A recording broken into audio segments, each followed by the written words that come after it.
Corona நெருக்கடியில் ஒன்றிணைந்து நாட்டை மீட்டது போல் தற்போது நிலவி வரும் உலகளாவிய நெருக்கடியை சமாளிக்க நாட்டு மக்கள் ஒன்றிணைய வேண்டும் என நாட்டு மக்களுக்கு பிரதமர் மோடி அழைப்பு விடுத்துள்ளார்.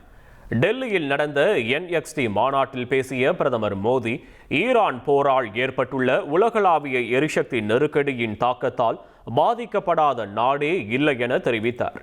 இந்த நெருக்கடியான சூழலில் இந்தியா எடுக்கும் ஒவ்வொரு முடிவிலும் பொது நலனே மிக முக்கியமானதாக இருக்கும் என்றும் கூறியுள்ள பிரதமர் மோடி, உலகளாவிய சவால்கள் மற்றும் விநியோக சங்கிலிகளில் ஏற்படும் இடையூறுகளுக்கு மத்தியில் இந்தியா தொடர்ந்து மீள்தன்மையுடன் முன்னேறி வருவதாகவும், உலகமே மிகுந்த எதிர்பார்ப்புடன் இந்தியாவை உற்று நோக்குவதாகவும் தெரிவித்துள்ளார். இந்த உலகளாவிய நெருக்கடி எந்த ஒரு நாடும் தன்னிறைவு பெற வேண்டியதன் அவசியத்தை மீண்டும் வலியுறுத்தியுள்ளதாக தெரிவித்த பிரதமர் மோடி, அதனால்தான் பெட்ரோலியத்தை சார்ந்திருப்பதை குறைக்க கடந்த காலங்களில் எத்தனால், உயிரி எரிபொருளை தாங்கள் வலியுறுத்தியதாகவும் தெரிவித்துள்ளார்.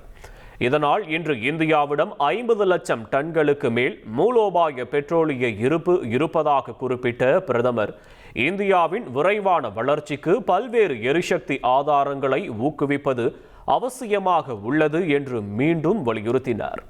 சிலர் மக்கள் மத்தியில் பீதியை ஏற்படுத்த முயல்வதாக தெரிவித்த பிரதமர் மோடி, தற்போது விநியோக சங்கிலியில் உள்ள தடைகளை கடக்க தொடர்ச்சியான முயற்சிகளில் இந்தியா ஈடுபட்டுள்ளதாகவும், பல நாடுகளின் உயர்மட்ட தலைவர்களுடன் இதுகுறித்து தாம் விவாதித்ததாகவும் அவர் தெரிவித்துள்ளார்.